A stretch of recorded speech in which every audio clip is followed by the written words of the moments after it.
안녕하세요. 드라마를 투파보는 잼잼 리뷰입니다. 학생이 선생님을 무시하고 선생님이 가난한 학생을 차별하고 학부모가 교사에게 갑질하는 세상. 그렇게 누군가는 학교를 지옥으로 만들고 누군가는 그 지옥을 모른 척할 때 검은 양복을 입은 사람들이 학교에 나타나 말로 해서 들을 놈은 말로, 때려서 들을 놈은 때려서라도 가르친다고 말하며 타격감 지리는 주먹을 휘두르는데요. 교육 방식에 그 어떠한 제한도 없는 대한민국 교권보호국, 오늘부로 이 학교를 참교육하겠습니다. 그럼 넷플릭스 참교육 1회부터 10회 결말까지 빨리 달려볼게요. 2년 전 한 여교사가 학생에게 가위로 찔려 목숨을 잃는 사건이 발생합니다. 이 사건 후 피해자 최가윤의 아버지이자 국회의원인 최성국은 다시는 이런 일이 발생하지 않으려면 교권이 바로 서야 한다고 판단하고 교육부 장관이 되어 교권보호국을 만듭니다.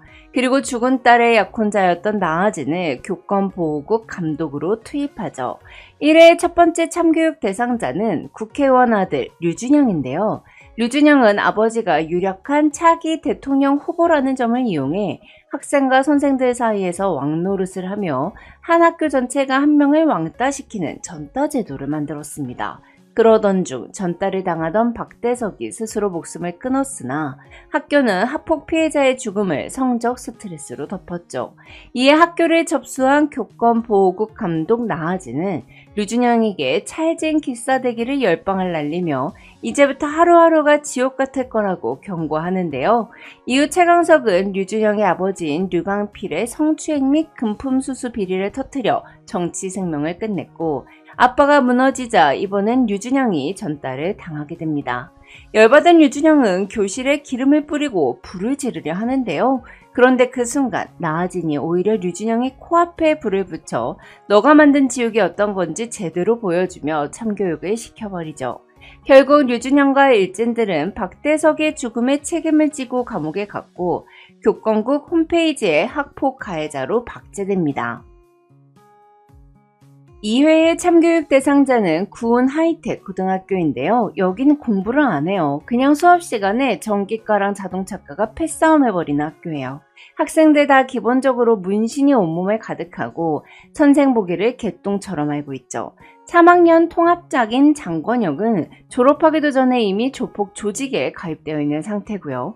특전사 대위 출신인 나아진은 괴물은 괴물로 잡는다는 철학 그대로 학생들을 강당에 몰아넣고 말보다 주먹이 빠른 특별지도를 실시하고 싸움 서열이 제일 밑이라 괴롭힘 당하던 학생에게 가해자들이 직접 사과하게 만듭니다.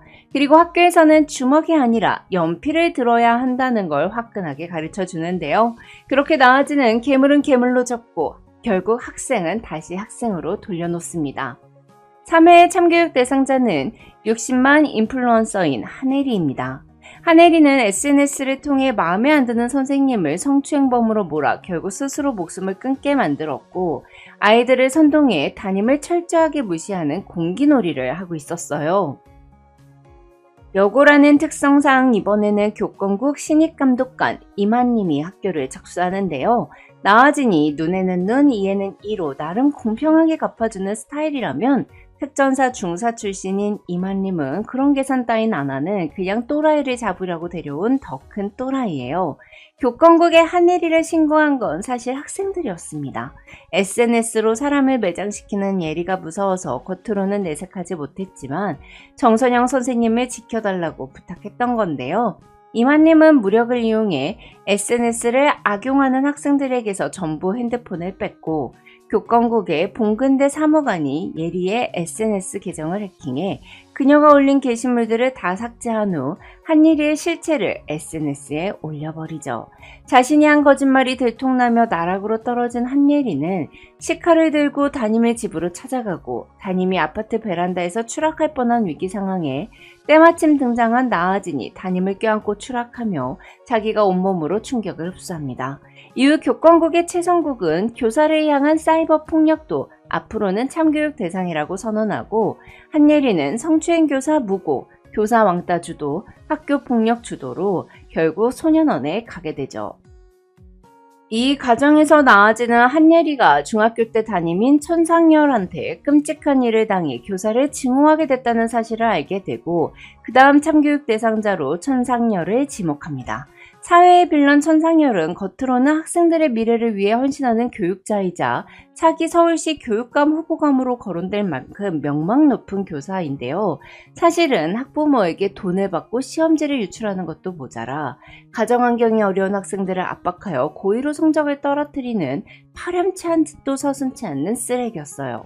중학교 때도 잘 나가는 부모를 둔 정수정을 외교에 보내기 위해 성적이 좋았던 한예리에게 집요하게 꼬투리를 잡고 수행평가 감점, 왕따 방조 등을 해 외고 진학을 막았었죠. 이에 교권국은 시험 당일 시험지를 통째로 바꿔버리고 정수정 학생의 답안과 기존 시번지의 답안이 전부 일치한다는 사실을 토대로 천상열의 비리 행각을 밝혀 구속시키고 성적 조작에 감담한 학부모들 또한 모두 조사를 받게 만듭니다. 다섯 번째 참교육 대상자는 학부모 빌런 우진 엄마인데요. 우진 엄마는 담임인 최지선 선생님에게 하루 종일 전화와 문자 폭탄을 보내고 SNS까지 찾아가 괴롭히는 진상 학부모였습니다. 자기 아들이 친구를 다치게 했는데도 우리 아이도 상처를 받았다며 오히려 학폭위를 열고 담임을 아동학대로 고소하기까지 했는데요. 결국 극심한 스트레스에 시달리던 최지선은 삶을 포기할 생각까지 하게 됩니다. 이를 본 나아지는 직접 우진이네 담임을 맡아 우진이 엄마에게 시도 때도 없이 전화하고 문자하고 찾아가며 우진 엄마가 최지선 선생님께 했던 행동을 그대로 돌려주는 방식으로 학부모 갑질이 얼마나 끔찍한지 깨닫게 하죠. 또한 나아지는 우진 엄마가 우리 남편이 화가 많이 났어요 라는 말을 입버릇처럼 하는 걸 이용해 우진 아빠의 회사에까지 찾아가 무릎을 꿇고 사과하는 척하면서 그가 학부모 빌런이라는 사실을 알려 망신을 톡톡히 줍니다. 이후 교권국은 학교는 학부모가 떼쓰는 곳이 아니라며 우진 엄마를 형사 고발하고 교권 침해에 강력히 대응하죠. 여섯 번째 참교육 대상자는 연병할 놈의 촉법 소년들인데요. 14살인 민지용 일당은 자신들이 촉법 소년이라는 걸 이용해 절도와 폭행은 물론 친구들에게 마약을 팔고 여학생을 감금하는 범죄까지 저지르고 있었습니다. 이에 나아지는 법에는 촉법이 있을지 몰라도 교육에는 촉법이 없다며 이제부터 촉법 소년은 교권국에서 해결하겠다고 선언하고 민지용 일당을 현행범으로 체포해 재판 없이 그냥 바로 소년교도소로 보내버립니다. 그렇게 인간 쓰레기 끝판왕들만 모여있는 소년교도소 안에서 시작되는 참교육. 특히 그곳에는 학폭 피해자였다가 자신을 괴롭히던 일진 7명을 죽인 일명 일진 킬러 김수겸이 기다리고 있었는데요. 사실 김수겸은 더 이상 자신 같은 괴물이 나오지 않게 해달라며 나아진의 계획에 협조했던 것이었으나 그걸 알 리가 없는 촉법 소년들은 매 순간 김수겸이 자신들을 죽일 수도 있다는 불안감에 시달리며 자신들이 가했던 공포를 그대로 맛보게 됩니다. 언제까지냐고요? 당연히 촉법 소년이 끝나는 만 14세 이상이 될 때까지죠. 일곱 번째 에피소드는 불법 도박 참교육입니다. 나공고 학생 이재윤은 불법 도박 게임에 빠져 수천만 원의 빚을 지고 부모님이 갚아줬음에도 중독에서 벗어나지 못해 결국 가출까지 합니다. 실태를 조사하기 위해 봉근대 사무관이 학생으로 위장 잠입했고 도박에 빠진 것처럼 하려다가 진짜 도박에 빠져 빚을 지는 바람에 계획대로 불법 도박업체 조직에 잡혀가는데요. 빚을 갚지 못한 학생들이 감금된 채 도박 광고 문자를 보내는 현장까지 잠입한 봉근대는 게임 배너의 반짝임을 이용해 모스 보호를 보내 자신의 위치를 교권국에 알리는 기지를 발휘하죠. 이를 신호로 나아진과 이마님이 들이닥쳐 불법 도박 조직을 소탕하고 도망치던 조직의 우두머리까지 직접 붙잡습니다. 이후 나아진은 구조된 학생들이 다시는 도박을 할 수 없도록 휴대폰을 압수하고 삐삐를 나눠주며 도박 중독 치료와 일상으로의 복귀를 돕습니다. 여덟 번째 참교육 대상자는 의대에 집착하는 부모들이었는데요. 서울대 의대를 목표로 하는 학생들이 모인 명문고. 하지만 성적에 눈이 먼 학부모들은 아이들의 집중력을 높인다며 불법 ADHD 약물을 먹이고 있었어요. 교권보호국은 소변검사를 통해 학생들이 마약성 약물에 중독되고 있다는 사실을 밝혀내고 수사에 착수합니다. 특히 현민이는 코피를 흘리고 불안 증세를 보이는 등 약물 부작용에 시달렸지만 엄마는 의대만 가면 된다며 외면하고 있었죠. 결국 교권국은 아동학대 가해자인 엄마와 현민이를 분리조치시킨 후 약에 중독된 현민이는 병원에 입원시키고 엄마에게는 그렇게 좋아하는 의대는 당신이 가라며 아들이 하던 살인적인 공부 스케줄을 그대로 체험하게 해요. 이후 현민이는 엄마가 정해준 꿈이 아니라 자신의 꿈을 찾기로 결심하고 어른보다 더 어른 같은 모습으로 끝까지 의대를 포기하지 못하는 엄마를 먼저 안아줍니다. 참교육 9화 10화에서는 최가연을 죽인 조규철을 참교육하는데요. 사실 조규철이 최가연을 살해한 이유는 따로 있었습니다. 최가윤이 그의 마약 유통 사실을 알고 자수를 권유하자 조규철은 난 미성년자의 가정환경도 불우해서 사람을 죽여도 2년이면 나온다며 그녀를 죽여버린 거였는데요. 즉 최가윤의 선인은 조규철에게는 기회가 아니라 그냥 없애야 할 목격자였던 거죠. 이후 법정에선 조규철은 평생 후회하며 살겠다고 반청하는 척을 했지만 속으로는 교권국을 무너뜨리기 위한 거대한 판을 짜고 있었어요. 조규철은 교도관을 통해 황기태 의원에게 접근해 가석방을 시켜주면 교권국을 무너뜨리는 걸 도와주겠다고 제안합니다. 안 그래도 최성국의 지지율이 높아지자 불안했던 황기태 의원은 조규철의 제안을 받아들이고 그렇게 학교로 돌아온 조규철은 장성구 학폭 사건을 미끼로 교권국을 끌어들인 후 가해자인 이치호를 자살로 위장해 죽여버리고 그 책임을 교권국에게 뒤집어 씌워버렸죠. 이 사건 때문에 교권국 활동이 잠정적으로 멈췄고 이 틈을 타 조규철은 동시에 학교 17곳에 마약을 유통하며 학생들을 범죄에 끌어들이는데요.